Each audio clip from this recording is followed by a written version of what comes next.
It's now time for Talkin' Boxing with Billy C. It began as a podcast, went live on the net, and transformed into a full-blown empire. It's the only daily boxing talk show on the planet, hosted by the only guy with the balls to do it. Many have stepped into the ring. Many have tried to take the belt. And one by one, they've fallen. Another victim of the undisputed heavyweight champion of Boxing Talk Radio.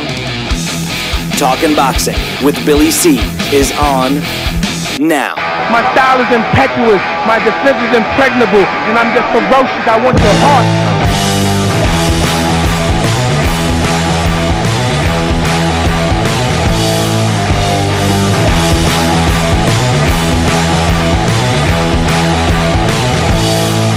Coming to you live from the Billy C Studios in Lake George, New York. I'm Bill Calogero, and it's time for the Billy C Show. Good morning, good day, good evening. Whenever you're listening or watching, hope you're doing okay today. Glad to have you with us. Today's show, she's being brought to us in part by Sal's Neighborhood Pizzeria and Italian Restaurant located on beautiful St. Simons Island in Georgia. Check out the website, www.salsneighborhoodpizzeria.com, or give my man a call, 912-268-2328, 912-268-2328. Find out why I go all the way to St. Simons to get a decent slice of pizza. Today's show is also being brought to us in part by our app. That's right, we have a free app available. Download it right now. Watch or listen to the show on your phone, on your handheld, whatever. Just go to Fight. That's F-I-T-E, by the way. Go to fight.tv/Billy C. Fight.tv/Billy C. Today's show is also being brought to us in part by the Sea Palms Resort and our next Billy C boxing event, which is taking place August 25th and 26th. Come on down and have some fun with us. We are going to have a meet and greet. Former world champions Mike Weaver and Bobby Ches are scheduled to join us. Also, renowned trainer out of Tampa, Sherman Henson. And we will continue giving you an update on some of the other guests that are going to be there. You get to meet them, eat a little food. We will have a little friendly golf tournament where you get to play with all of us. Also, we will be trucking on over to Sal so you can finally, taste Sal's cuisine over at the restaurant. And then, of course, we culminate to the main event, the joke of a fight. We don't want you to spend the money on the fight. We want you to come on down and spend a weekend with us, and we can all laugh about the fight together because we're one big happy family. And, of course, I'm talking about McGregor Mayweather. We'll be showing that fight at the CPOM. So check out our website, BillyCBoxing.com, and click on the CPOM's banner and call them for all the pricing and availability. Also, today's show is being brought to us in part by my book, Tom Molyneux, From Bondage to Baddest Man on the Planet. It's a must-read for all boxing fans and really for everybody because it's a story of a guy who was born a slave and was forced into fighting. Ended up fighting and winning his freedom and actually should have been considered the first world heavyweight champion, but was robbed. Find out why I'm so adamant about having his story be told. He was ripped off during his life. He's still being ripped off today, all because of the color of his skin. Buy a copy of Tom Molyneux, From Bondage to Baddest Man on the Planet. It's available right now where all good books are sold. You can get it on BarnesandNoble.com or Amazon.com. And listen, if you're looking to get a signed copy, don't worry about it. I'll hook you up. Just visit our website, BillyCBoxing.com, and click on the book.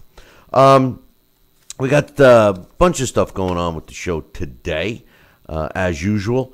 And one of the things I wanted to talk about, speaking of McGregor Mayweather, they have this really crazy way of getting tickets to be there live. We'll talk about that. The super middleweight title clash between David Benavidez and Anthony Durrell. An IBF ordering a elimination fight. I got some quotes from Tyson Fury. I got a update on Artur Beterbiev. I want to talk about why I think boxing was so much better back in its heyday, and we have some statistics to back it up with. But today's main topic, it was announced last week that Billy Joe Saunders was defending his little teeny piece of the middleweight world title holder picture, and he's fighting Willie Monroe. And I don't have a problem with Willie Monroe fighting Billy Joe Saunders. As a matter of fact, I think Billy Joe Saunders is in for a real tough fight, if not a loss. But they were talking about having that fight on the same day as Triple G and Canelo. Well, it was announced yesterday that the World Boxing Super Series, something that I can't wait for with the cruiserweights and super middleweights, has announced that their first fight of the WBSS will indeed take place on September 16th, the same day that Triple G and Canelo will be getting it on, as Mills Lane used to say. Initially, I'm looking at this and I'm saying, well, this is clearly Richard Schaefer, who's running the WBSS, trying to zing it to Oscar De La Hoya and Golden Boy, since that's their, the Triple G Golden Boy, Triple G Saul Canelo Alvarez fight is a Golden Boy promotion. And I think it was Richard Schaefer's way of just giving him a little zing. But my honest opinion, as much as I like and love the whole theory behind the WBSS, is I don't think it's going to hurt Canelo Triple G at all. As a matter of fact, I think it's counterproductive for Richard Schaefer to pick that date, because I think that if a true boxing fan, had the choice of, which fight should I watch? Should I watch Saunders against Monroe? Should I watch the first leg of the WBSS? Or should I watch Triple G Canelo, a fight that we've all been clamoring for quite some time? I don't think it's going to hurt Triple G Canelo at all, and I actually think it's a mistake on Richard Schaefer's part. Joining me right now, and I'm curious to get his thought, is my man Sal Rocky Senecola. And Sal, first and foremost, good morning. But do you think that this is going to hurt those guys, that this is going to hurt Triple G or Canelo, having the WBSS and, of course, Billy Joe Saunders and Willie Monroe all fighting on the same day?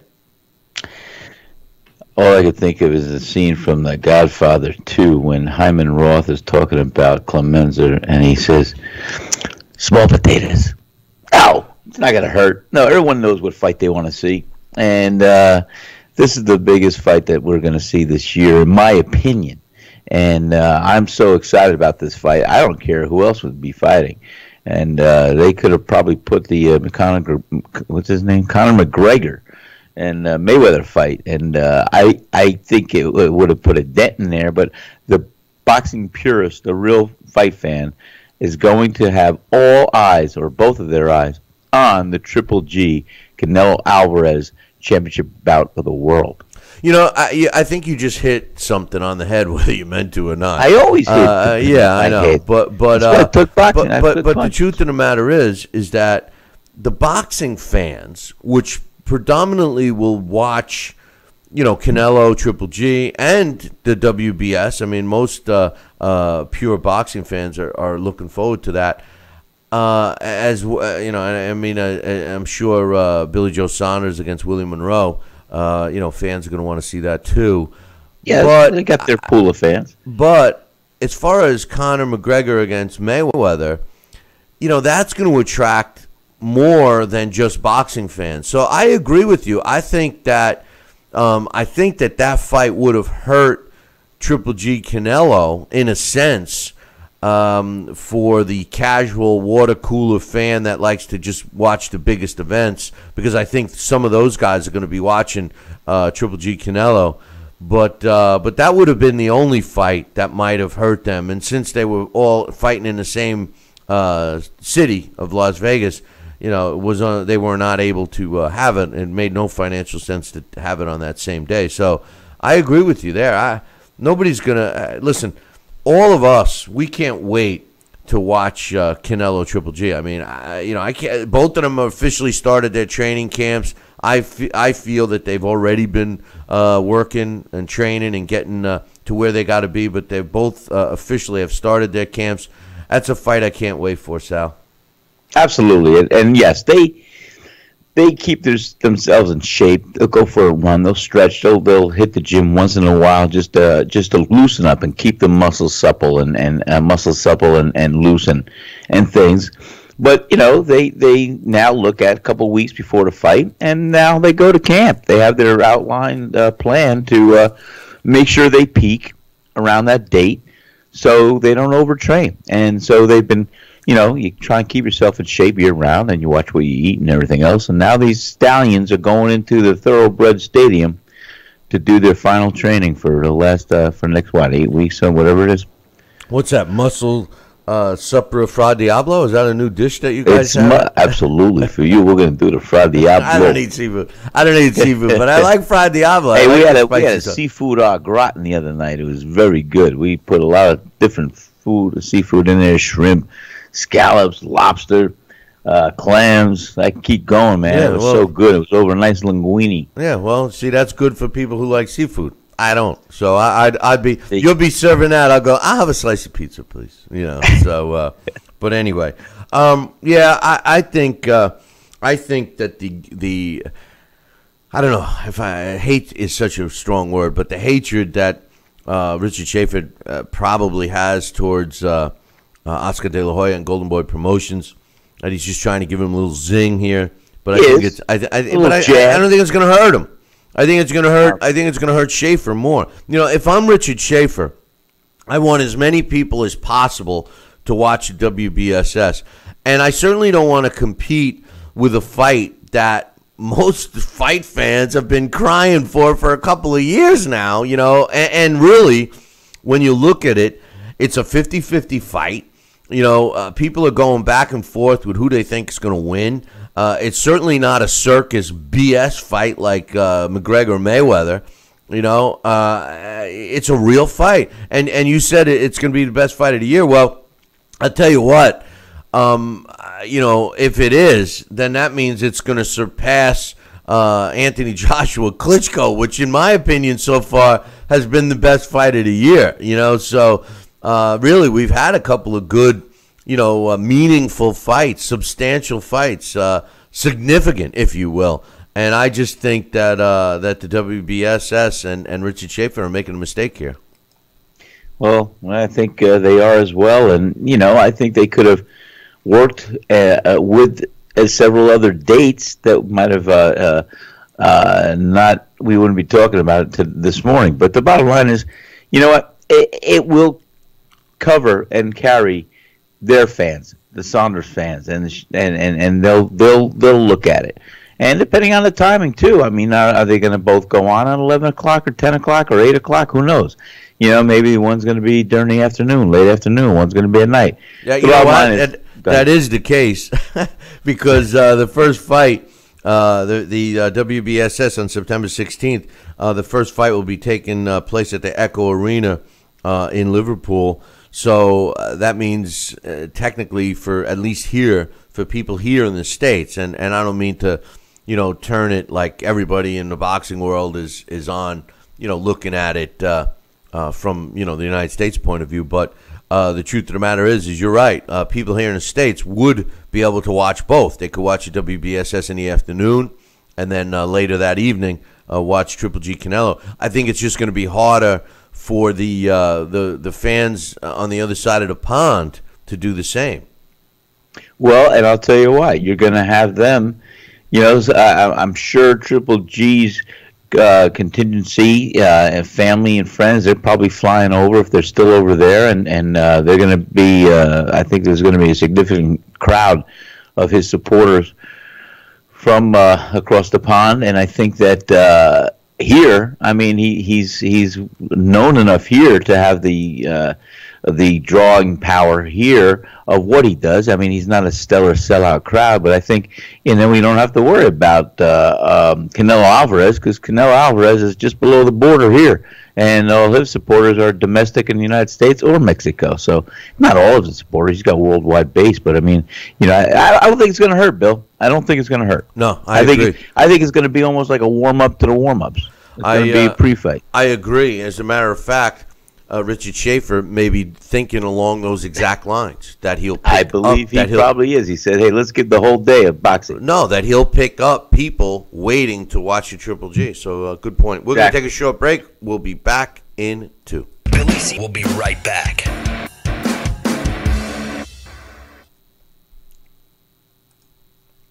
Currently on Medicare? In other words, do you carry the red, white, and blue Medicare card? If so, are you suffering from chronic back pain? If you answered yes, you may be eligible for a pain-relieving back brace covered by Medicare at little to no cost, shipped directly to your home for free. These medical-grade back braces are ideal for lower back pain, arthritis, spinal disorders, and other chronic back problems. Will you qualify for a medical-grade back brace? Call Back Brace America at 1-800-290-8300. Endless pools are an incredible alternative to traditional pools, making it easy and inexpensive to swim at home. Exercise year-round against a smooth current set to your desired pace and temperature. With our new underwater treadmill, you can walk or run without stressing your joints. Endless pools are simple to install and even simpler to maintain. The water stays crystal clear with almost no chlorine. Call for your free idea kit and experience the freedom of swimming at home. Snacking has never been this exciting. At Graze.com, we combine wholesome ingredients with the flavors we all love to create over 100 exciting snacks, like these. We'd love to send you a Graze sampler box for free. Just go to Graze.com, enter the code ENJOY36, and we'll mail your free box to your home or office. Join thousands of Grazers already in love with our exciting snacks. So come to Graze.com for your first box free. If you or a loved one have had hernia repair surgery with mesh reinforcement and suffered infection, chronic pain, mesh migration, mesh failure, organ damage, or needed additional surgery, call the Rely On Group right now. You may be eligible to receive a cash award and compensation for your medical expenses. Your voice deserves to be heard. Call the Rely On Group to be connected with a personal injury attorney for a free consultation. Call 800-715-4869. That's 800-715-4869.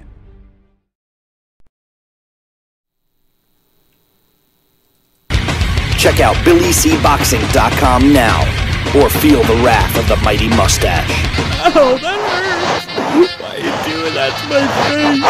I hate you! That's BillyCBoxing.com. Consider this your warning. Now back to Billy C. Interact with the show at BillyCBoxing.com.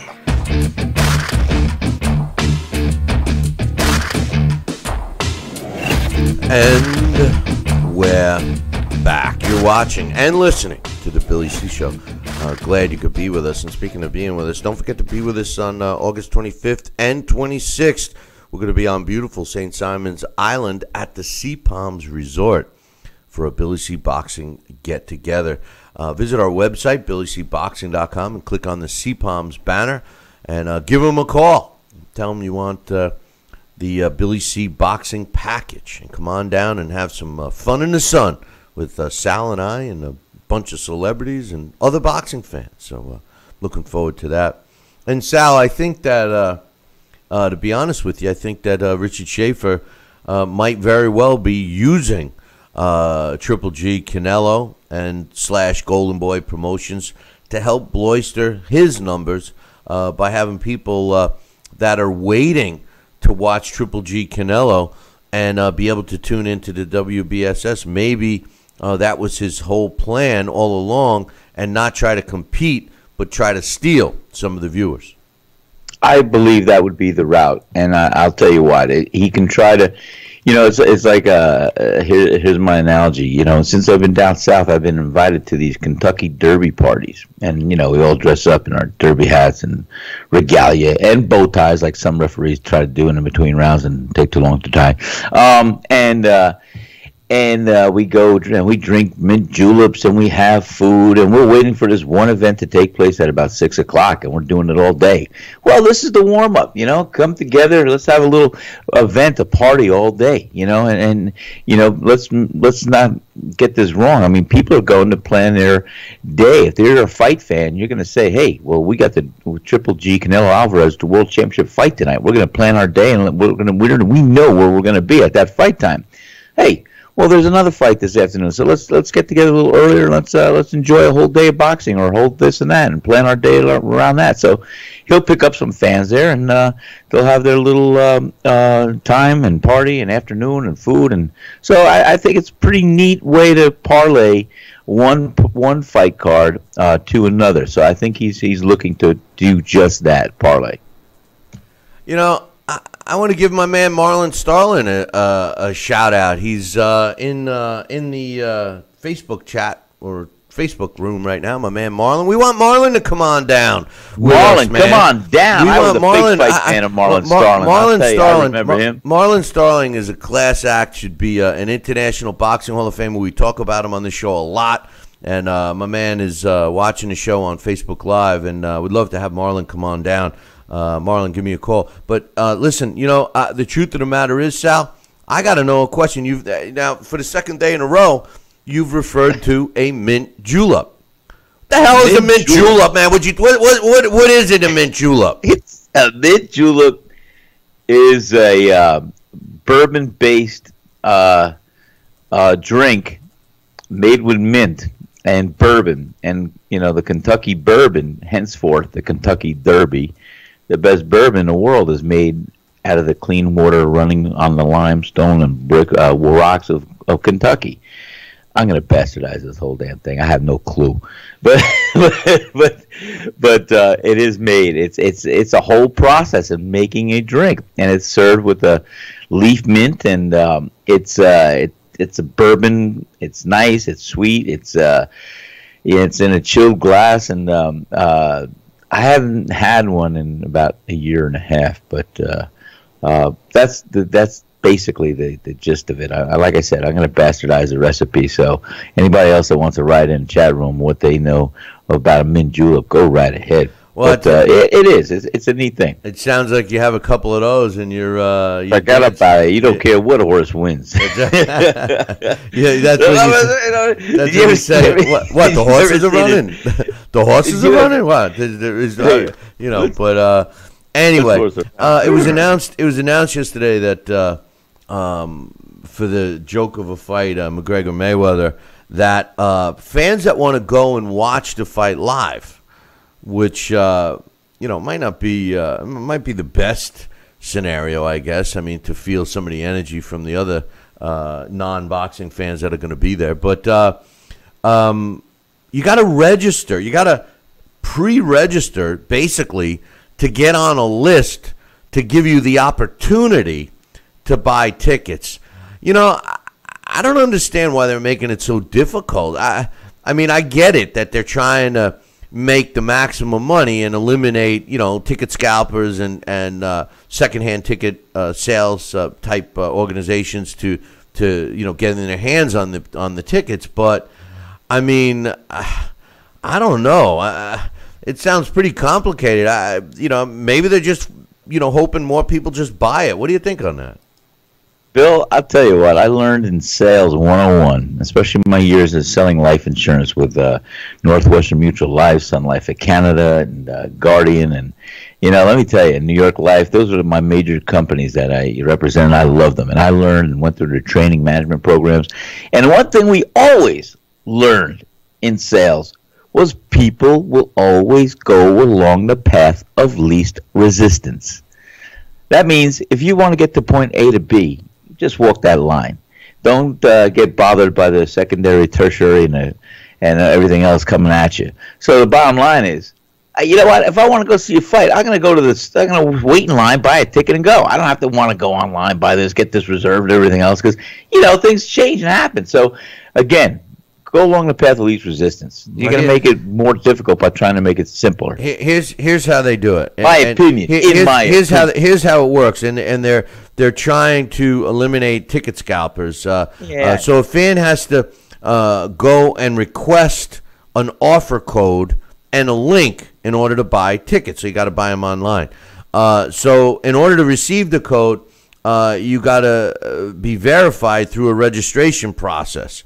Once you go through that, it still doesn't guarantee that you're going to get a code, nor does it guarantee that you're even going to be in a position to buy tickets, but you do have to register anyway, and only you're only going to be allowed to buy 2 tickets at a time.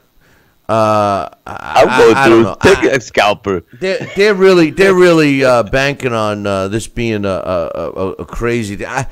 I don't know. Listen, most conversations I have with people think it's a joke. Now, whether they're going to buy it, or go to it or not, I don't know. But most people I talk to on both sides, and I will admit that most of the UFC and MMA fans are the ones that think that McGregor's got a chance. But most people think it's a joke. Only time will tell if the numbers do well. I really don't know, Sal. To be honest with you, I don't know. Well, you said it earlier, Bill, and you hit it on the head. This is an event, an extravaganza. This is going to be what's going to get the water cooler fan, the observation, the casual fan, the non-boxing fan, MMA fan. This is going to be appealing to more of the masses, and so they're hoping to hook in the generic fan that just wants to look at a big sporting event like a Super Bowl or something else that, not everybody watches the whole full season of football or baseball until the World Series comes on or until the Super Bowl comes on. Well, this is the Super Bowl or World Series supposedly of boxing and it's MMA. not. No, it's when not. Two worlds collide. No, it's not. No, it's not. But this is what they're trying to create and stimulate the arena and the air of it being that significant. And it's not. I'm sorry, but that's what they're trying to do. I don't know. They're bamboozling the people that are going to buy. They're bamboozling. That's all they're doing. What they're doing with that is they're bamboozling the fans. And it bothers me to even think that. It bothers me to think. So it bothers me. I'm trying to think, but nothing happens. But the thing is, it bothers me that the fans that are actually buying this with the false impression that it's going to be a fight, that it's going to be something. It's sad. You know what? It's sad. It's sad. It's sad, but it's an event. And you know what? Come on. As much as I'm opposed to it, as much as I'm not even interested, I haven't seen one word of one press conference because I couldn't care because I know it's all just rhetoric and bully bull. Anyway, I'm interested in seeing the outcome because in my mind I'm already having an impression. And like I said, I could see if there was going to be any upset or any surprises, it's going to happen in the first, second, or third round. But in my mind, I don't think it's going to go past 8. And I think we're going to see Mayweather pick up another knockout. But the bottom line is you never know what's going to happen that first round, second round. If the McGregor is going to come out, he's going to be relentless. He's going to wade through punches. He's going to trap Floyd in the corner and just bang away on the arms and everything else. I have no idea. But the bottom line is he's going to want to try and get in that position. I'm sure Mayweather's fully aware of it. It's going to be a one-dimensional viewpoint from Mayweather's side, looking at what he's going to have coming at him. It's no rocket science. He's going to have a tractor trailer coming at him full speed and trying to derail him. But Mayweather's a smart man. He's a cerebral fighter, and he's going to be able to be ready and be able. Yeah, listen. We all know it's going to happen. Conor McGregor, for his first pro fight, can't possibly think he's going to outbox Floyd. So his only chance. No. I know, but some of the comments that they made, but he's going to definitely charge Mayweather. Mayweather's ready for this, and you're going to see Mayweather get the first knockout in a very long time, and it's not going to be because he's got any punching power, because he doesn't. It's going to be because of Conor McGregor's own fatigue is going to help Floyd knock him out. But anyway, I think that it's just a shame that Floyd Mayweather and Conor McGregor are really screwing their own fans. It's just it's mind-boggling. Anyway, real quick, Anthony Durrell and David Benavidez will be fighting for Durrell's WBC title. Will be happening, they saying in September 9th. So we will see what happens there. That's a tentative date. We know that the fight's going to happen. It's looking like it's going to happen on September 9th. There is also a possibility that it could be on the 16th as well. So we'll keep you posted on that. And one last thing before I take a break here, even though I'm over, the IBF has ordered an elimination fight in the junior lightweight division between Tevin Farmer and Francisco Fonsara, both fighters vying to get a shot at Gervonta Davis. This is where sometimes we don't get the best fighting the best, because I'm not so sure that those two are the best. But you know what? This is the end result when you have so many sanctioning bodies that only rank the guys that they care about, and it just dilutes.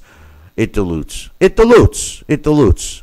There's a Duluth, Georgia, or Duluth. Yeah, it's a Duluth. Yeah, I don't know. But I got to take a break. I'm over my time. I'll be back in 2. Billy C will be right back. Endless pools are an incredible alternative to traditional pools, making it easy and inexpensive to swim at home. Exercise year-round against a smooth current set to your desired pace and temperature. With our new underwater treadmill, you can walk or run without stressing your joints. Endless pools are simple to install and even simpler to maintain. The water stays crystal clear with almost no chlorine. Call for your free idea kit and experience the freedom of swimming at home.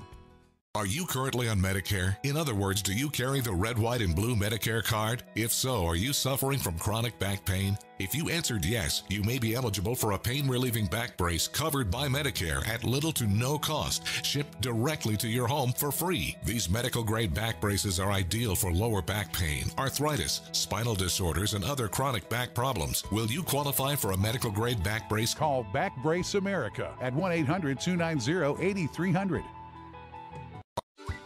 Snacking has never been this exciting. At Graze.com, we combine wholesome ingredients with the flavors we all love to create over 100 exciting snacks. Like these. We'd love to send you a Graze sampler box for free. Just go to Graze.com, enter the code ENJOY36, and we'll mail your free box to your home or office. Join thousands of Grazers already in love with our exciting snacks. So come to Graze.com for your first box free. Endless pools are an incredible alternative to traditional pools, making it easy and inexpensive to swim at home. Exercise year-round against a smooth current set to your desired pace and temperature. With our new underwater treadmill, you can walk or run without stressing your joints. Endless pools are simple to install and even simpler to maintain. The water stays crystal clear with almost no chlorine. Call for your free idea kit and experience the freedom of swimming at home.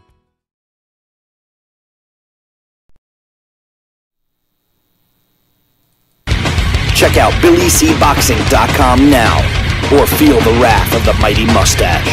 Oh, that hurts! Why are you doing that to my face? I hate you! That's BillyCBoxing.com. Consider this your warning. Now back to Billy C. Interact with the show at BillyCBoxing.com.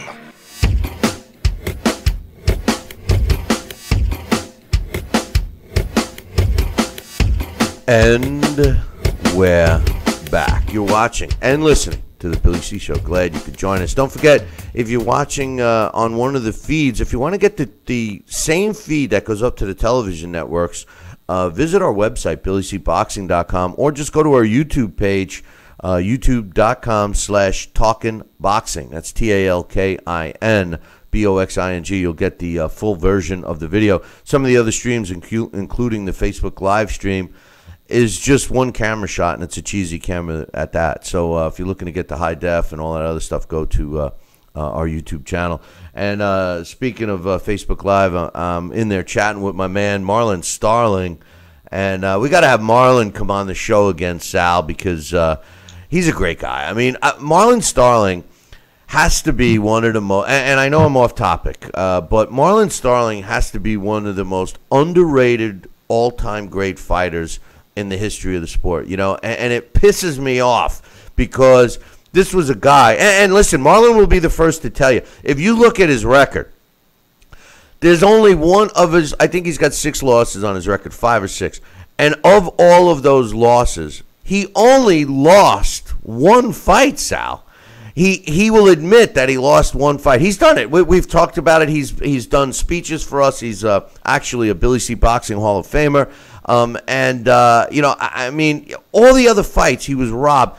And for this guy to still be as happy as he is, with the sport. I mean, if I were him, he's a better man than I, because I would have been turned off by the sport the way the sport treated me. And Marlon Starling is one of these guys that these young fans gotta recognize. People talk about defensive fighters. This guy was a great defensive fighter, but he also had pop. I don't know, man. He's a guy that I just don't think gets the recognition he deserves, Sal. Well, I remember he was a tremendous fighter, and I used to watch him, and I thought he was doing things in the ring that I loved, I admired, and a defensive skill, and like you said, he had some good pop. He had, you could see, he had the innate ability to know where he was in the ring. His generalship was great, and he was an exciting fighter. Stayed in the pocket, and I liked him very much. Hey, you know something, Sal? Today's a popular day on Facebook because Ron Lipton just entered. And here, Ron Lipton just entered the face room. All right, I'm going to try that Facebook feed. Ron Lipton, actually, when we had our gym, he was our main trainer, but he's more known for his refereeing abilities. And Ron got to referee the main event the other night, the Omar Figueroa and Robert Dos Guerrero fight in New York. And, we were talking about that earlier in the week. And, the topic of the refereeing jobs across the board last weekend was pretty bad, with the exception of Ron. Ron, here's the thing.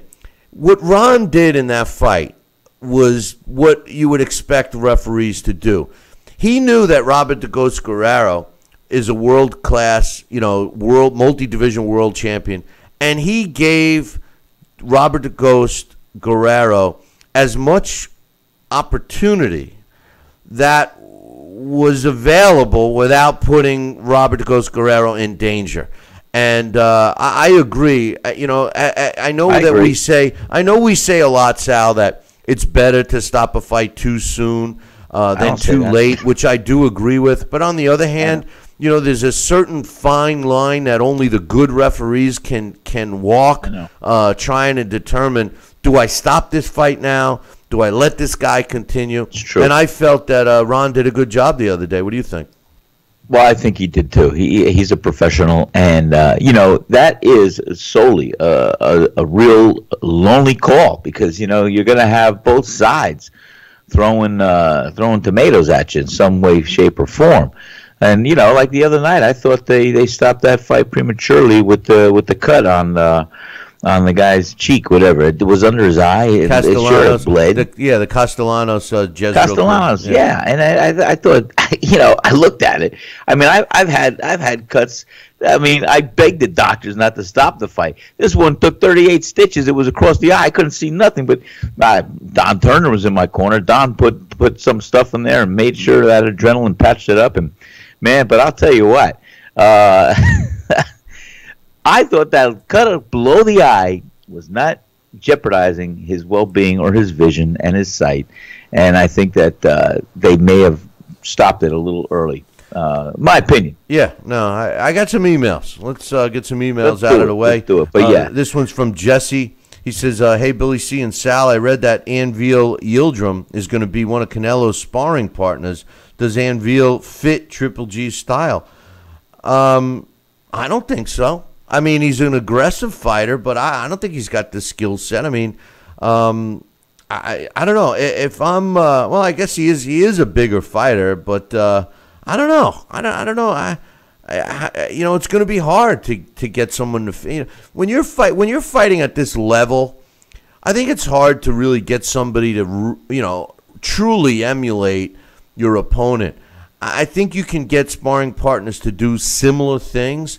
But at the end of the day, until you get in the ring, the day of the fight, I mean, you're going to have to be prepared to do some things on the fly. I would think, and you know more than I do, Sal, but I would think that to prepare for a fight, you want to try to arm yourself with as much ammunition to be able to, fire those guns based on what you're getting from your opponent. So the research on your opponent, what they do and what their tendencies are and stuff, that's about the limit that you can prepare for and then be ready when you see it. I mean, can you answer that question better than me? No, I think you're right. I mean, I was Aaron Pryor's sole sparring partner, and we sparred hundreds of rounds, getting him ready for his last successful title defense when he beat Gary Hinton in the Sands Casino. And I got cut a couple of days before that fight. I was supposed to be on the undercard, but that was a we sparred for maybe 8 weeks, 6 weeks, and hundreds of rounds, and we were sparring 6, 7, 8 rounds a day. Sometimes even one time we did 10. But the bottom line is I didn't have the style like Gary Hinton. A couple of times I tried to box and move and everything else, but Aaron was just getting ready, and Aaron was a warrior.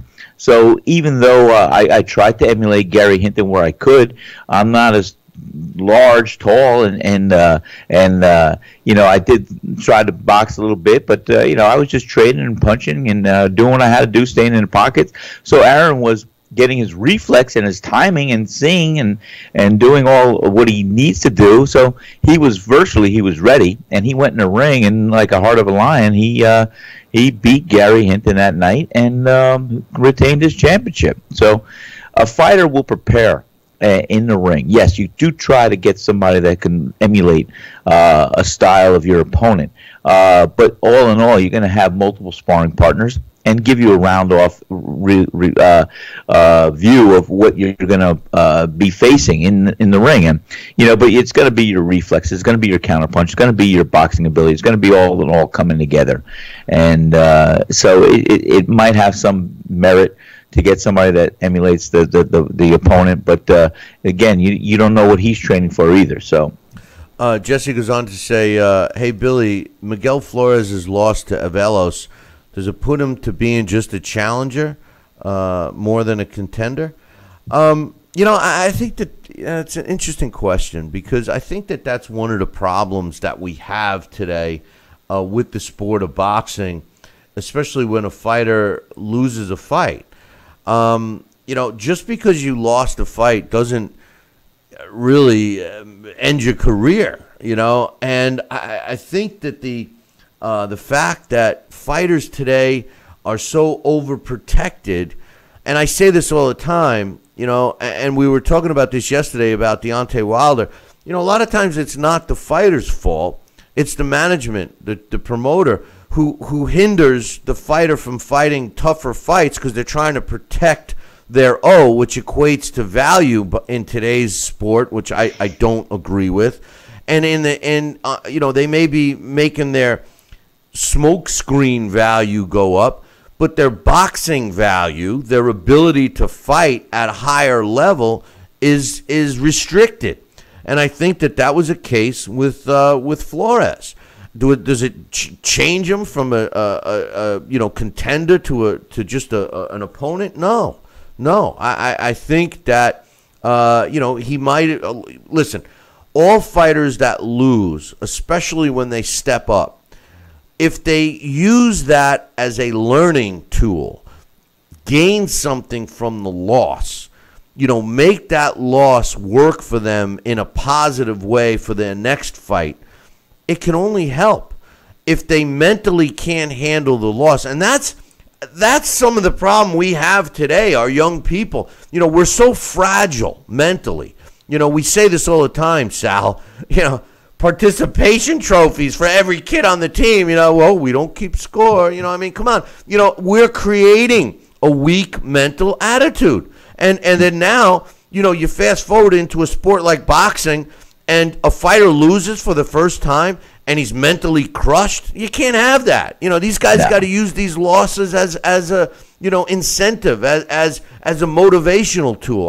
My answer would be no. I think that until his skills diminish, or until he's exposed to a point where he has no skill, or he just can't compete at that upper level, I still think he's a contender. What do you think? Yeah, I think 100%. You're right. And, you're right, though. I mean, we're creating a bunch of mental midgets here.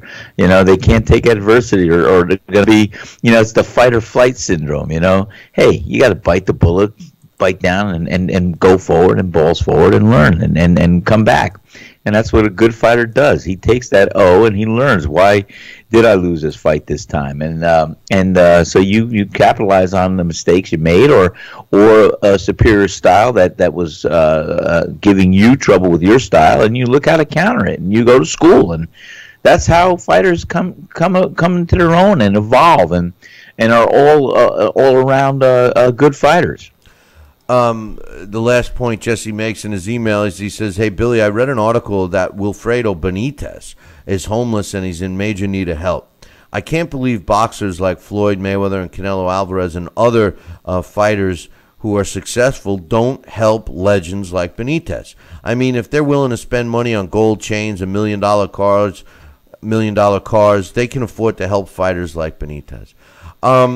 You would hope that they would. Here's the thing, and this is the sad truth, and it's not just boxing. It took place in all sports, football, baseball, of course, and even in some of the other performing arts like musicians and stuff like that. Years ago, these guys and gals, they performed and had their large fan bases. But like for the musician's case, a lot of these, like Chuck Berry, instrumental in many bands after him.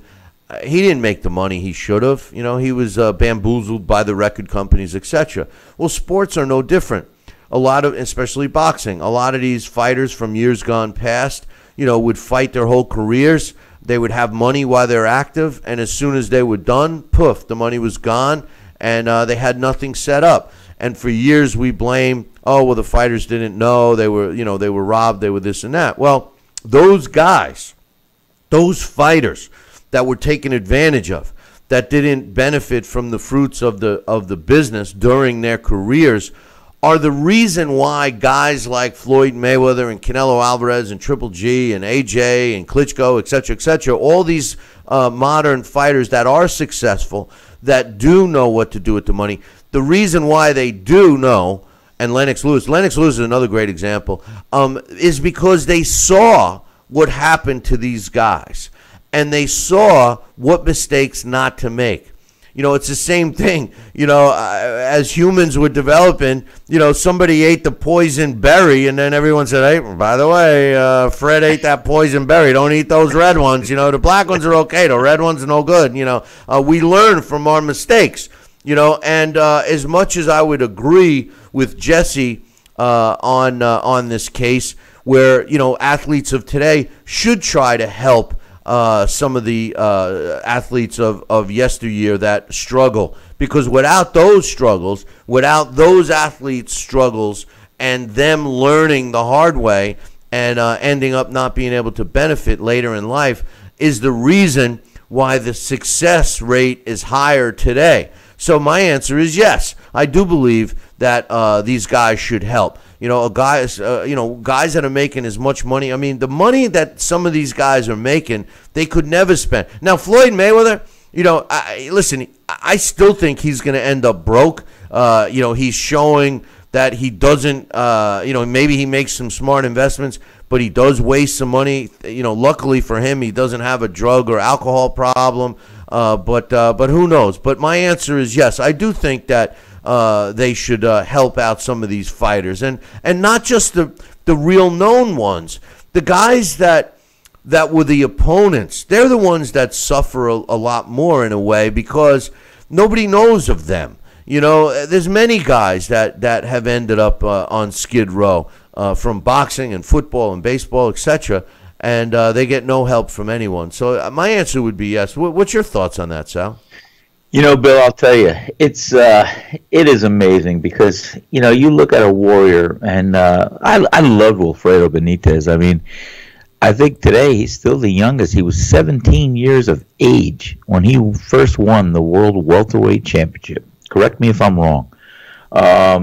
And he was just grace in motion. It was great to watch this young man fight and develop and the wars that he entered in. And to know that, I think the last article that I read about him was that he is suffering greatly. I mean, he's in bad health. I don't know if he's still confined or to a wheelchair, but I think he's living in his old house he grew up in with his sister and in Puerto Rico. And, you know, it is very, very sad. And who knows what kind of medical attention he requires or needs. And, you know, to have some of these multi-million-dollar purses, again, and don't get me wrong with this. I mean, a lot of people, when they see Floyd Mayweather is going to get $100 million, or this one got $50 million or $40 million, Billy, you know that it all gets divvied up, and you know it's usually 10% off to the trainer, 33 and the third to the manager. We got to pay for training camps. We got to pay for this. Yes, you still get a good portion. Besides, Uncle Sam, you're going to pay 40-50% taxes. So even if you're dwindling down $50 million, you're going to have a couple $1 million left over. It's not going to be $50 million, but guess what? You give me $5 million, I'll make a living. But the bottom line is this.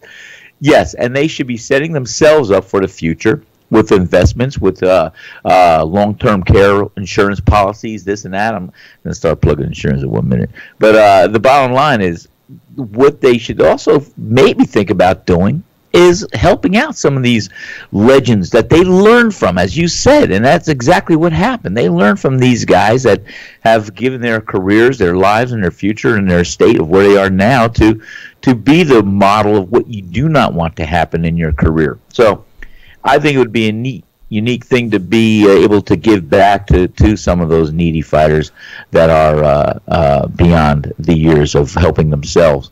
And but how do you do that? Because then you're gonna have people set up a foundation, a fund. Then there's gonna be people put it in their pocket and all this stuff. Right. It's just never as good as it is unless you say, hey, I'm personally gonna take care of his hospital bill. What does he need? I'm gonna personally take care of that. That's how you got to do it. Because I wouldn't trust. You're right. Because then you're right. That's the that's the whole slime bag bucket of what happened. I know. I have in my heart of hearts. I won the $200 million lottery last night. Hey, you know what? I'm going to take care of Wilfredo Benitez.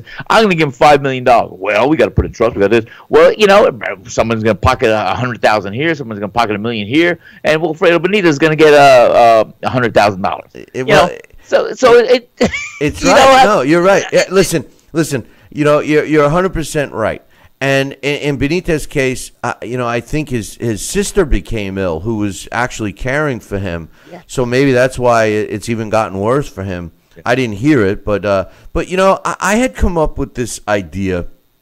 You know, I had put all of these things several years ago. I had all these things, and it was very frustrating to have everyone pat me on the back and say, "Oh, what a great idea," but. You know, it's like, I don't want to make an excuse. I don't want to make an excuse, but, you know. And one of the ideas I had was pretty simple. You know, if you took each commission, and like Larry Hazard always says, you know, the ABC makes it seem like, you know, they help govern all the commissions, and they really don't do anything. But, you know, here is a case where you could take something like the ABC, and, you know, you get the commissions all, because in the United States, each state has the right to have their own commission and their own rules, etc. But if each commission, you know, put a tax, some type of a tax, whether it be $1 of every ticket sold under a promotion and was put into an account to help fighters or whatever, you would end up with a lot of money. But just like you said, then all of a sudden, well, we got to have a guy that's going to police that, so he gets a paycheck out of that money. You know, yes. Then we got to say, well, who's going to get it? Well, we got to get a guy that's going to look at all the individual fighters and their auditor of their situation, and then that guy's going to get paid off to give the funds to one fighter versus another fighter, and it gets so complicated that it's like, you know, what do you do? But all in the meantime, who's suffering? The fighter. The fighter. The same guy that needs the help. The same guy that needs the help is suffering. Yo, everybody's taking care of themselves first before they do it while they're building the model. I mean, Bill, I'm sorry to interrupt. Go ahead.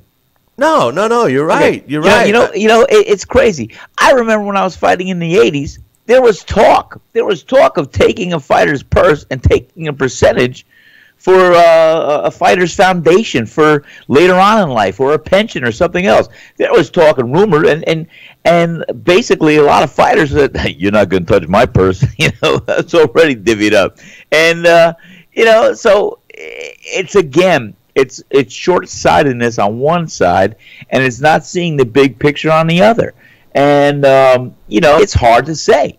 Now, maybe with these guys that make over $10 million a fight, I think you hit it on the head. Maybe it's part of the promoter's responsibility to allocate a certain percentage of funds that come from the revenue of sales to raise the money to pay everybody out. Maybe they should do a little component, whether it's a little 10% or something from the revenue. Yeah, but if the commission's just listen, each commission at the end of a night, okay, when you promote a fight, at the end of the night, generally the commission is there, and you write a check. I mean, I was a promoter for many years, and I would have to write a tax check right at the end of the night. Right. You owe this much. You sold this many tickets. This is the tax, right? And they submit it to the state, because like for example, I live in New York, but I promoted fights in other states, Carolinas, Arkansas, Maine, and I had to pay those taxes. But I pay them at the end of the night when you sit in the room and you're writing out checks so much your hand falls off, But why not impose a dollar per ticket tax? That the promoters are going to cry because it's a dollar coming out of their bottom line, but then it becomes the whole policing nightmare, like we suggest. And here's the other thing. Then, like the WBC, they started a fund for fighters that needed it, but it was like they broadcast that they were doing it.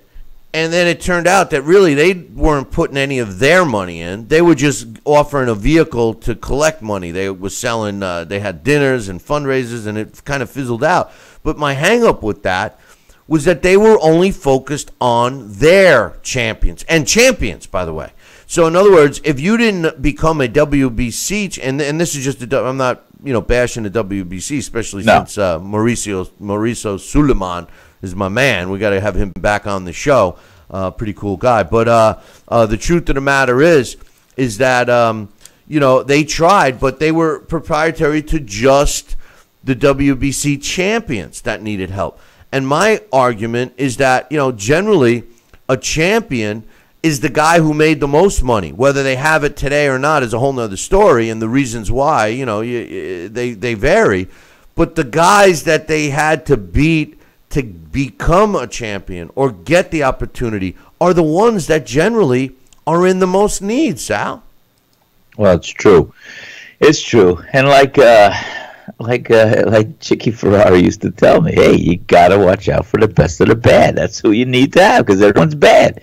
And like I said, not everyone's bad. But, I mean, you have the intent, and you might have the best at heart in mind.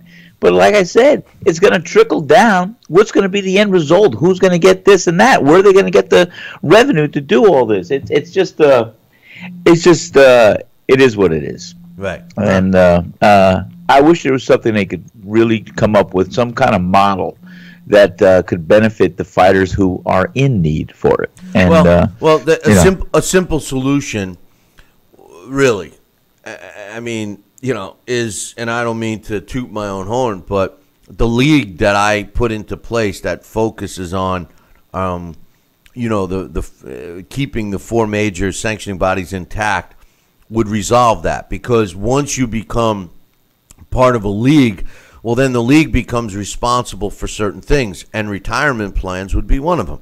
Once you reach a certain plateau of professional fights or rounds or however it gets defined, then you as a professional fighter start earning, retirement funds. and you know you have the ability to invest that money or put it away or save it or just get it. I don't know.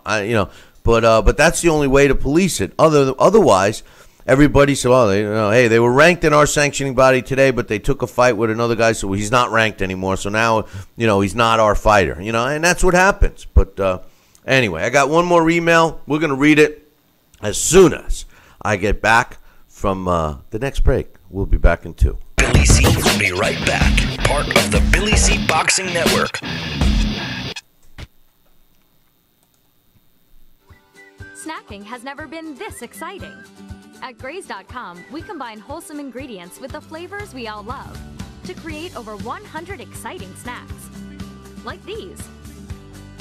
We'd love to send you a Graze sampler box for free. Just go to Graze.com, enter the code ENJOY36, and we'll mail your free box to your home or office. Join thousands of grazers already in love with our exciting snacks. So come to Graze.com for your first box free. Are you currently on Medicare? In other words, do you carry the red, white, and blue Medicare card? If so, are you suffering from chronic back pain? If you answered yes, you may be eligible for a pain-relieving back brace covered by Medicare at little to no cost, shipped directly to your home for free. These medical-grade back braces are ideal for lower back pain, arthritis, spinal disorders, and other chronic back problems. Will you qualify for a medical-grade back brace? Call Back Brace America at 1-800-290-8300. Endless pools are an incredible alternative to traditional pools, making it easy and inexpensive to swim at home. Exercise year-round against a smooth current set to your desired pace and temperature. With our new underwater treadmill, you can walk or run without stressing your joints. Endless pools are simple to install and even simpler to maintain. The water stays crystal clear with almost no chlorine.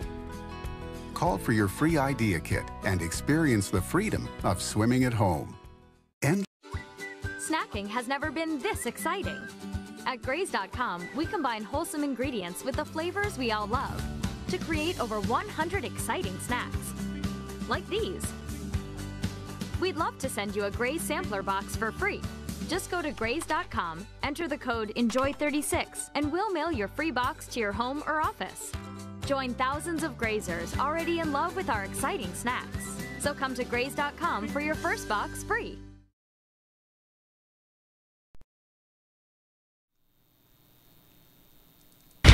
Check out BillyCBoxing.com now, or feel the wrath of the mighty mustache. Oh, that hurts! Why are you doing that to my face? I hate you. That's BillyCBoxing.com. Consider this your warning. Now back to Billy C. Interact with the show at BillyCBoxing.com. And we're back. You're watching and listening to the Billy C. Show. Glad you could join us. And speaking of joining us, don't forget to come on down to St. Simon's Island on August 25th and 26th for our next Billy C. Boxing event. We are going to have a great time. And I'm going to be on the phone after the show today, Sal, and I'm going to hopefully get Marlon. Hopefully Marlon Starling's going to be available to come on down. But I got Sherman Henson in the chat room now, well, in the Facebook chat room, and he's going to be coming down. And have you been preparing? Are you? I'm training. I want Sherman to because Sherman's gonna. I'm gonna be ready. He's gonna do a demonstration, and you're gonna be his. You're gonna be his puppet. I mean, pupil. You know. So I sure will be. I'll be ready. I got my fists are flying. I got my defensive skills I'm working on. I'm shadow boxing. I'm running. I'm getting back in shape, Bill. We're gonna making a comeback soon. Good. Well, we don't know about that. We're gonna have Sal doing a demo with Sherman Henson. Showing some training and punching techniques. So we're going to have a good time. So visit our website, BillyCBoxing.com, and click on the CPOMs banner. Give them a call and tell them you want the information on the Billy C. Boxing event. I got one more email here. This one's from our Scottish listener, one of our Scottish listeners, Lane. And he says, hey, Billy C., I've just watched Chris Eubank's son and Nigel Ben's son win a couple of fights over the last few weekends. Eubank Jr. is a lot further ahead than Ben Jr. Anyway, my question is, what father-son combo is the best in boxing? I'm loving the shows. Thanks. Your Scottish listener, Lane. That's a tough question. There were a lot of, are you asking me what I thought is the all-time father-son combo? I mean, there's some fathers. I mean, Danny Garcia and his father, Angel Garcia. I mean, currently. Didn't Sean O'Grady have his father in his corner? No, but see, that's what I don't know what the question is. Are we talking about right, all-time? All-time? Yeah, all-time or current? I mean, right now, I would have to say the most success. And the other thing is father-son, meaning trainer-fighter, because, Danny Garcia and his father have to be the most accomplished. Robert the Ghost Guerrero and his father were pretty accomplished as well. But the guy that always sticks out for me as far as being a successful trainer with your son, and again, Angel Garcia and Danny Garcia have a pretty good relationship. But the guy, well, I guess we got to say Floyd and Floyd Sr., even though they've had a rocky relationship over the years, but they're pretty successful, right? But the guy that always sticks out in my mind for some reason, and again, I guess Floyd and Floyd Jr.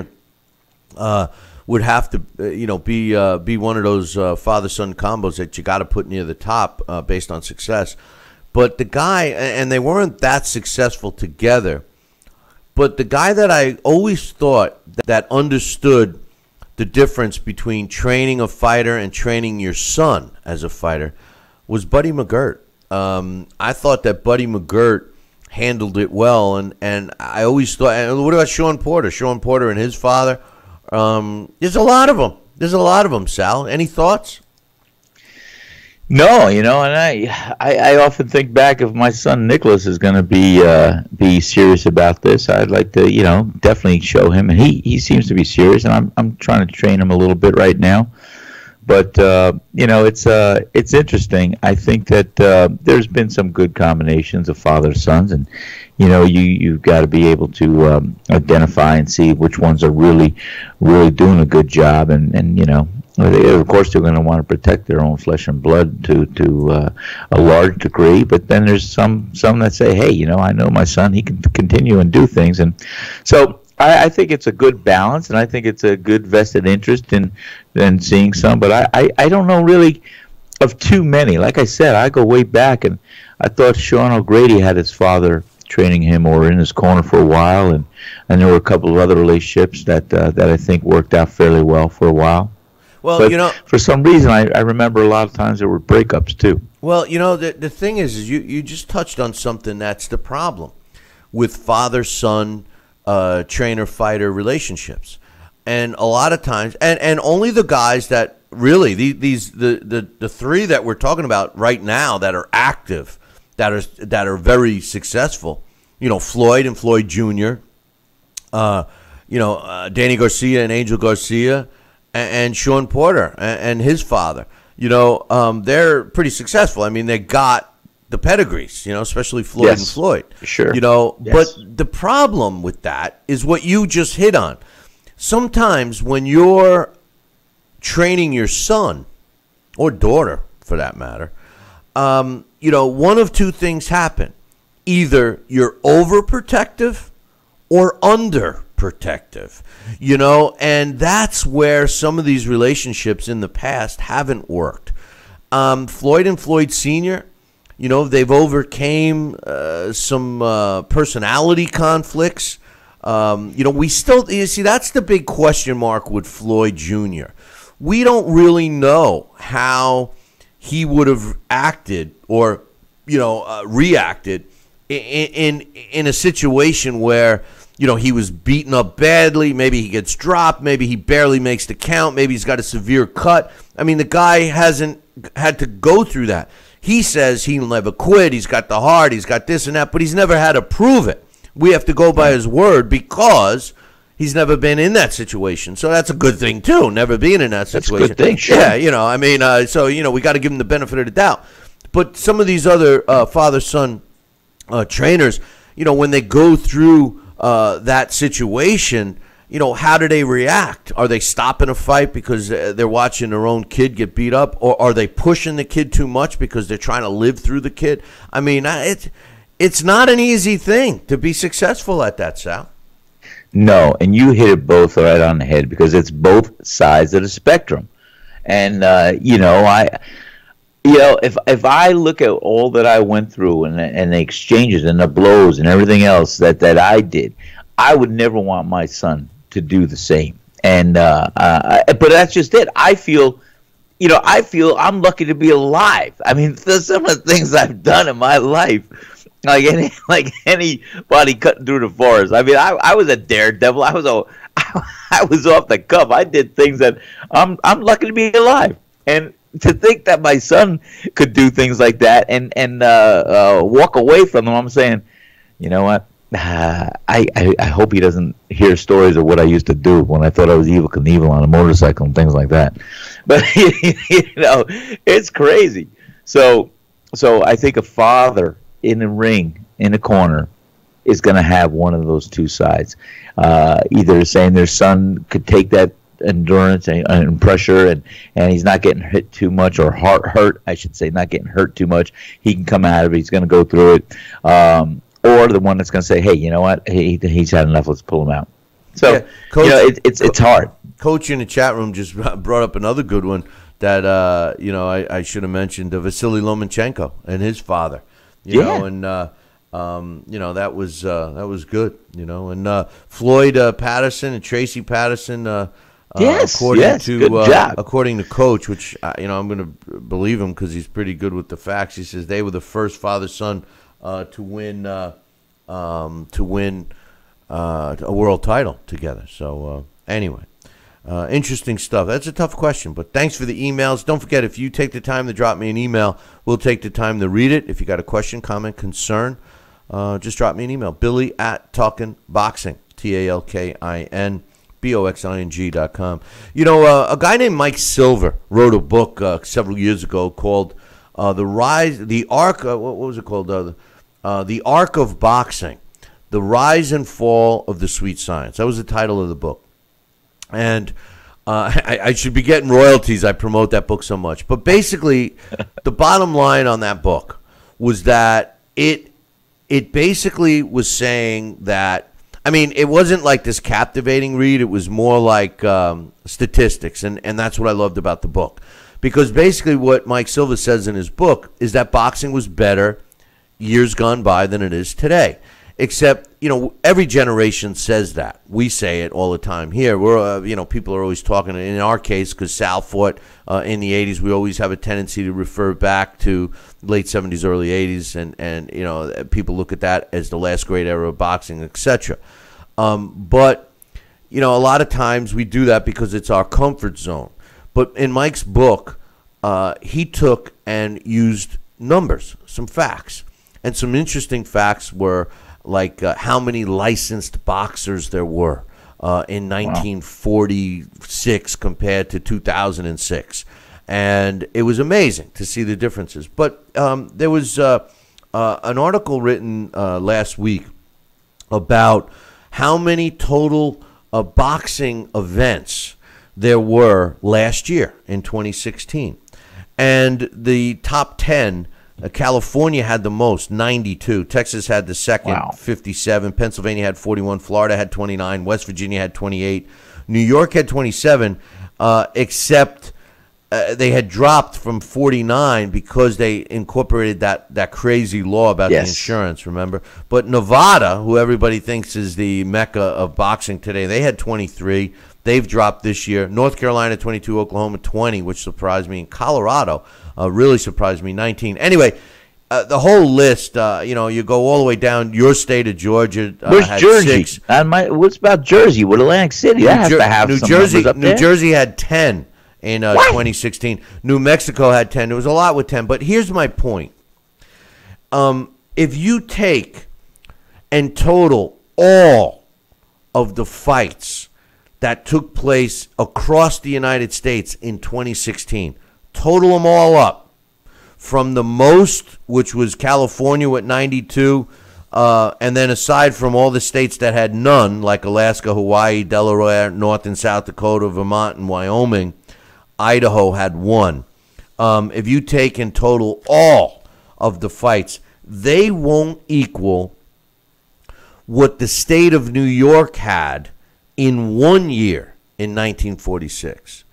Just the state of New York had more boxing shows in 1 year than all of the states combined in 2016. Now, to me, that shows you how much more popular boxing was. And I'm saying, to this day, I believe the golden era of boxing was the 1920s, until 1950. Those 30 years, all the 20s, 30s, and 40s were the best time for boxing. We saw the most fights. We saw the best fighters. We saw the guys fighting the most times, more frequently. And we saw success with the number of the shows and the number of the licensed fighters. It boggles my mind, Sal, to consider after 2016 and the beginning of 2017, which we all think have been decent years for boxing, didn't even have as many professional boxing shows as one state did combined throughout the United States. What's your thoughts? Like I said, you look at the decades past, and even the popularity or lack thereof of boxing through the decades.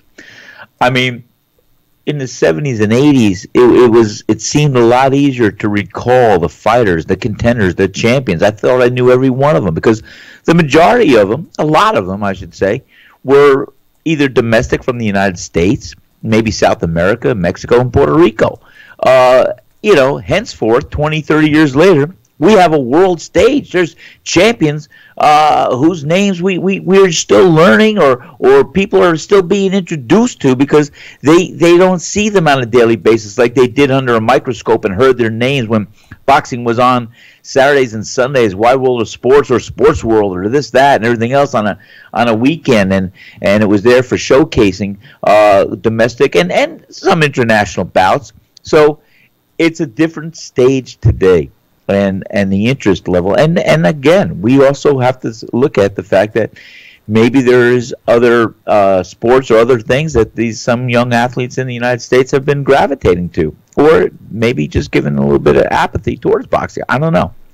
I'd like to crunch some numbers and really look at that. Well, in this particular case, with boxing, the difference back in the heyday was that. And I was just commenting on that in Facebook, but the difference was that you strive to be the best, and then to prove you were the best, you seeked out the best. So in other words, you challenged yourself, and I mean, we go back in history now. Obviously, we learn again. This was a bit along the same lines that we were talking about earlier. We learn from the past. Tragedies almost that fighters trying to challenge, like for example, one of my all-time great fighters was Jack Johnson, and Stanley Ketchel is also one of my favorite fighters, and he was a middleweight, and of course Jack Johnson was world heavyweight champion, and Stanley Ketchel challenged Jack Johnson, and he weighed 170 something pounds for the fight, and actually dropped Jack Johnson, and then got put to sleep and lost some teeth in the process. But today we wouldn't let that happen because of the weight disparity. But this was an example of a guy in Stanley Ketchel who wanted to do something to cement a legacy, and that would have been for him to not only be a world middleweight champion, but to beat the world heavyweight champion, who at the time was regarded as unbeatable. And make no mistake, for all you young whippersnappers out there that can't get your hands on footage that's clear enough of Jack Johnson, and they used to crank the video for him, so you're never going to get a true representation of how good he was. But he literally, by today's standards, was the Floyd Mayweather of his era. He did things like Floyd. He was defensive-minded. He did not want to get hit. He was able to keep his opponents off. He toyed with opponents at times. He broke opponents down and took them out in due time. It would take him 12 rounds to get warmed up before he really started going. And there were times when people just like myself today with Floyd fights get frustrated watching it, booing, boring, this and that. But at the end of the day, they referred to him as the big cat sometimes because he toyed with his opponents the way a cat would toy with a mouse. And that's how good Jack Johnson was. And to have a guy like Stanley Ketchel say, well, hey, I want to beat this guy to show that I'm the best, that just goes to show you the mindset. Today, Sal, that's not the mindset. The mindset today, and I'm not saying that the fighters don't want this, but the mindset today is that the management and the promotional teams and the television networks are saying, whoa, wait a minute. We're not going to be able to sell this guy. We're not going to be able to sell this fight if this guy loses. So let's keep feeding him cupcakes. Let's build up this persona that he's invincible, and we'll all keep making money. And then the fighter says, well, hey, if I can make more money fighting less than stellar opposition, more power to me, which you can't deny. And that's what I believe happens to a lot of fighters, that they're, being represented as better than they are. And I think Deontay Wilder heads the group. I think Deontay Wilder is a fine example of a guy that's one-dimensional, although he did display boxing ability against Berman Stavern behind great training from Mark Breland. I think that Deontay Wilder really is a knockout guy. And I think that he believes that he's invincible. And, he's finally going to fight a real fight in Luis Ortiz. And I think that the jury will be out. Even though Ortiz isn't the fastest, and even though he's 38, I still think he's going to beat Deontay. I strongly believe that fighters need to step up their level of opposition on the way up, Sal. Oh, I agree with you 100%. That's how they get tested. That's how they get better. That's how they don't get thrown in a big fight all of a sudden and they fold because they've never had it. They've got to get tempered and tested like steel, and that's usually it. Hey, Billy, we were talking numbers and all that just 5 minutes before, and I'd be curious. Because I think, like I said, during my Rip Van Winkle days of not following as much of boxing as I am today and as I did when I was fighting, one of the great things that happened on the world stage is just what I said. I mean, we were very much following the domestic fighters, 70s and 80s, because a lot of them were champions. Or like I said, South America, Puerto Rico, we were here. But guess what happened in the 80s that will unleash the floodgates of fighters worldwide. When Ronnie Reagan said to Mr. Gorbachev, Mr. Gorbachev, tear down that wall. And a lot of these Soviet bloc countries that had these professional amateurs fighting for them that could not be on a world stage, all of a sudden, boom, they came out of the floodgates. And when the communist countries opened their gates, and that's what the world stage is now, full of these guys that have the freedom to fight and to be ones to come to America, to get the notoriety, to get everything else, and to be able to fight. So hypothetically, I would love to see a statistician take the numbers of where we were looking at earlier, and then see what happens on a world stage with those numbers. I bet that there's more today going on worldwide than there was just domestically here back then. Listen, the UK has carried boxing on their back. They have, and because of that, we are becoming closer. It's not so much to say, oh, well, fights over there versus fights over here. It has become more of a global sport, even though it always has been. I think that now, look at all the world champions from England. I think the best fighter as far as heavyweights go is from England, Anthony Joshua. So, we'll see what happens. And speaking of fighters from England, Tyson Fury. Tyson Fury, you really got to wonder where his mind is at. Because, he says that he wants to fight, Anthony Joshua. He wants to fight this one. He wants to fight all the main guys. Does not want to get a tune-up fight. And the other day he was in an interview, and he says, and I quote, "I've not been involved in the sport for nearly 2 years, so I don't think it's fair to try and dampen the lads as it's their big time to shine." This is him when he was asked about making his comeback. He says, my time was 2 years ago. If I come back, there'll be an announcement. But if I don't, then I say goodbye. He says, I'm undefeated, second heavyweight champion in history to retire unbeaten after Rocky Marciano. I unified the division, and I beat the man who couldn't be beat. Do I need to do any more? And, of course, he's referring to Klitschko, who subsequently was beat by AJ. It gives me reason to think that he doesn't want to come back, and he doesn't have to.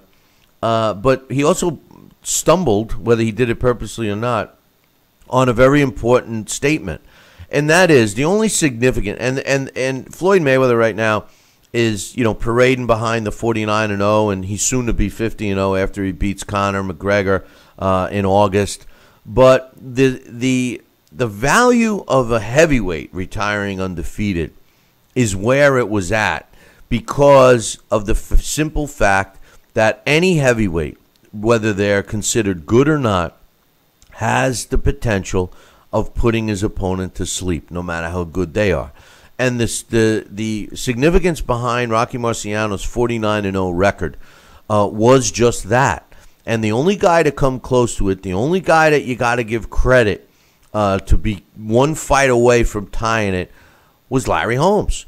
So, the hoopla around Floyd right now is great. It's a great accomplishment for Floyd, but it wasn't what the intent was for that record. And same goes true to protect Floyd. If people regard him as a pound-for-pound top fighter, you can't include a heavyweight in the pound-for-pound because aside from being the best fighter on the planet, that's the heavyweight champion. And then pound for pound is all the other weight classes because obviously they can't beat the heavyweight champion. That's the way I look at it, Sal. What about you? I believe you hit on it, and it's smart, and yeah, I could see that. And you know what I often wondered, I think about some things. I'm going to get a little off topic, but you have the head on the shoulders, whether it's a lightweight or whether it's a heavyweight. Well, I'd like to hear a doctor's, opinion as far as that head that's on a lightweight shoulders, taking the punishment from another lightweight or even somebody heavier sparring or whatever the heck. When you said lights out, that's what made me think about. On a heavyweight, that same head is getting 230, 40 pounds of momentum, bam! And that's why he said lights out. So, you wonder. That's why maybe some of the fighters are suffering so much more. Maybe in the heavyweights, I don't know. But I got sidetracked with that. Yeah, but wait a minute. Here's an interesting stat for you. The majority of the fighters, since we've been keeping records, the majority of the fighters that have suffered, brain damage after their careers have not been heavyweights. And Muhammad Ali is one of those guys that sticks out because, he was such a world-recognized figure. But the statistics show that the smaller weight guys sustain more head injuries than the larger weight guys. And some of the theories behind that are the fact that the heavyweights don't have to worry about making weight. So, therefore, generally, they're hydrated more. And the dehydration process aids to help helps put you in harm's way for a brain damage type injury, which is pretty interesting. Yes. And that goes back to what we've said about eliminating the day before weigh-ins.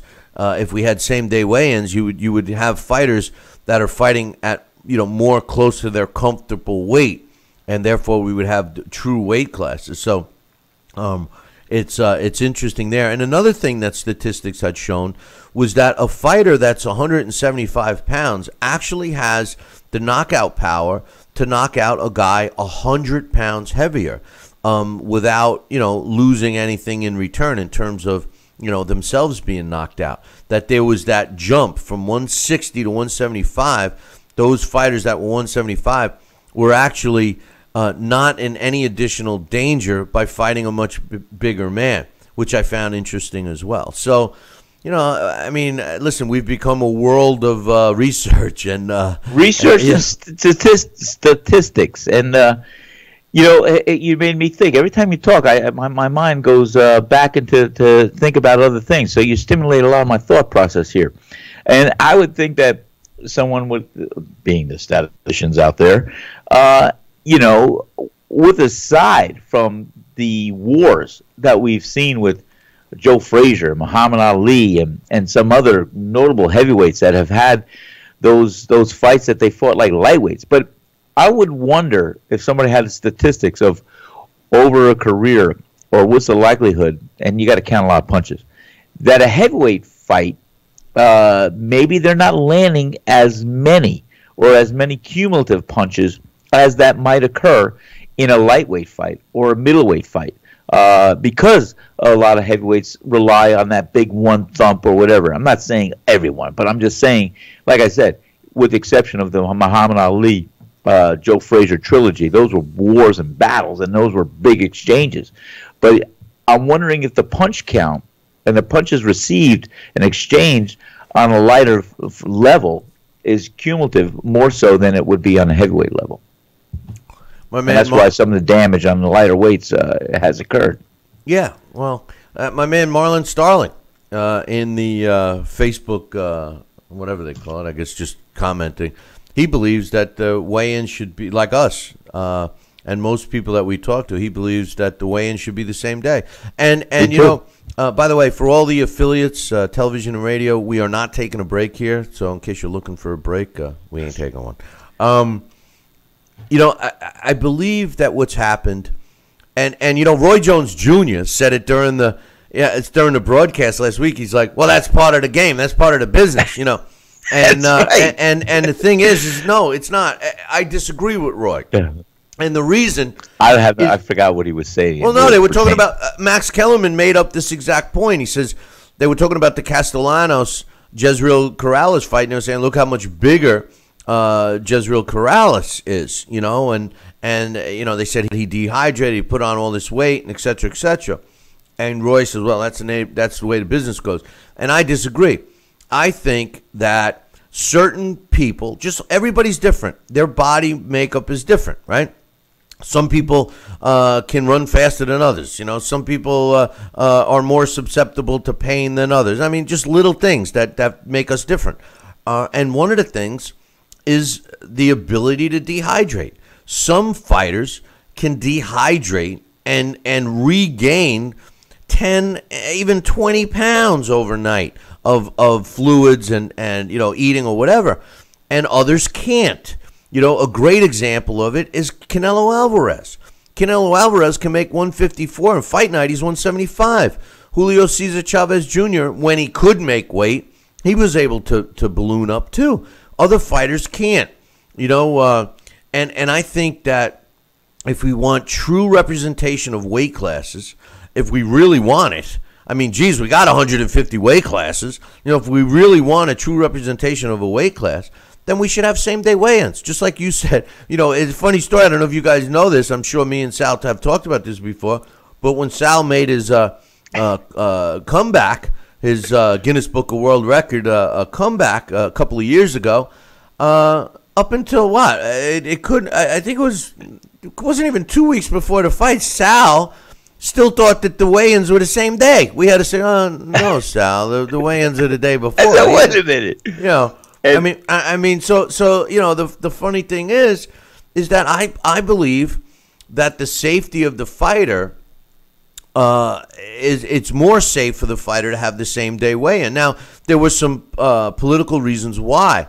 Not only did they blame dehydration as they actually used the same thing I'm telling you is safer for the fighter as a reason why they didn't want same day weigh-ins, which makes no sense. A fighter's not going to dehydrate just to get on a scale and then try to rehydrate really quickly. If they can't make weight, they can't make weight. But one of the other reasons was television. If something happens where a guy doesn't make weight and they can't come to an agreement and the fight gets canceled, well, if it was a televised event, the TV networks lost their ass. So I think they made accommodations for that. I think it's time to focus on the safety and bring same-day weigh-ins back, and then a welterweight will be a welterweight. A middleweight will be a middleweight. I mean, that's the way it should be, Sal. I agree, Bill. I mean, I used to tear my weight off to make a 135-pound lightweight limit, and in between fights, I'd go up to 47, 50, but I looked at how Roberto Duran did it from 165 to 35, and you know what? But I did it gradually, and I maintained a weight, my show weight. I splurged after a fight. It was my incentive reward. I love ice cream. I love this and that. And so that was a false weight that I was just ballooned up for. But when I went to camp and everything else, the weight would come off. And when I'd step on the scale, maybe I'd dry out the night before.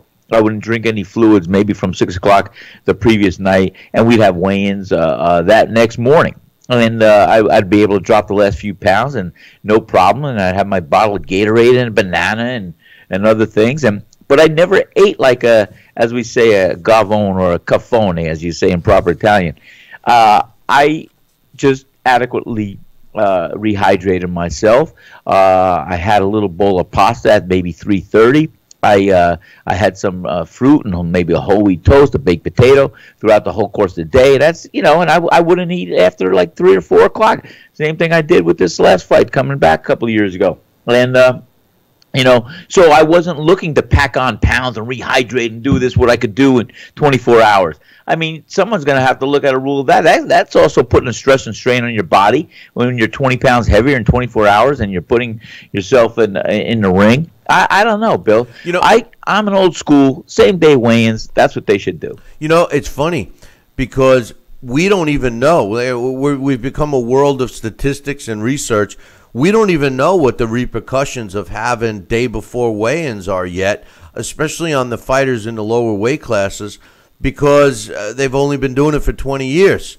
The data should start to come in now. What's the long-term ramifications and effects on a fighter who fights an entire career, let's say an active fighter fighting 3 or 4 times a year, which is kind of rare these days, but a fighter in a lower weight class who tortures himself during training.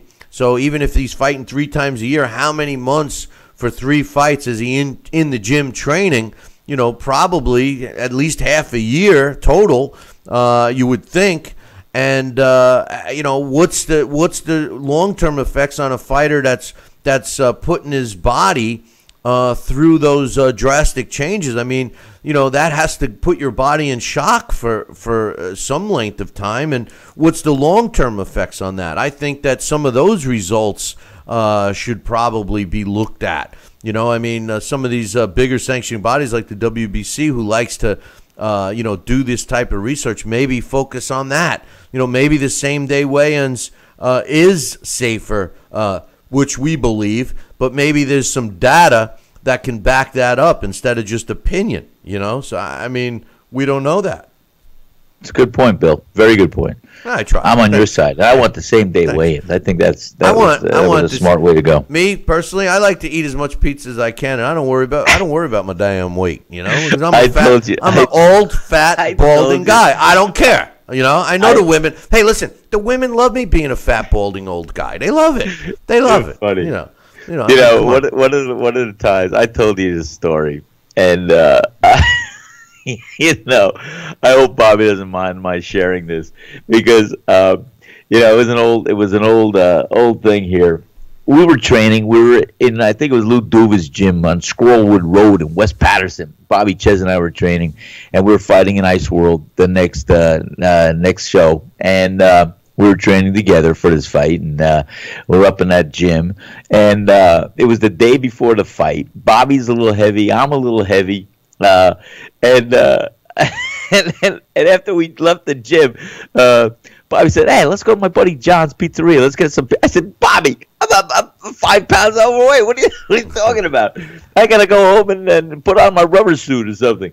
And and so, what do you think? We wound up at John's Pizzeria, whatever it was there, and Bobby and I are eating pizza and having a Coke or whatever the heck, and And I go, Bob, I shouldn't have this pizza. I shouldn't have the pizza. He said, Sal, don't worry about it. Here, take 2 of these tonight, and you'll pee out your weight. You'll urinate it right out. I said, what is it? I think it was Lasix, 40 milligrams each, 2 tablets. I told my lifelong physician, I was up all night. Forget about it. I lost the weight. And I walked into the fight in Ice World. Who was it? It was against, from Philly, Wicked Joe Pickett, I think. Now, you look at my definition of my body. I'm shriveled out. I lost every ounce of water weight in my body. I took 80 milligrams of that Lasix to do it. And my physician, my lifelong childhood physician, Dr. Frank Ferraro, when I told him, he was also a ringside doctor, he said, Sal, you're lucky you didn't go in cardiac arrest. I said, well, I made the weight, and I won. And we had the same day weigh-ins, but I had my bottle of Gatorade, my bananas, and I rehydrated myself. But I was cramping up in the fight and everything else. And I was like, well, that's the last time I'm doing that. Hey, it sounds like you were taking performance-enhancing drugs, Sal.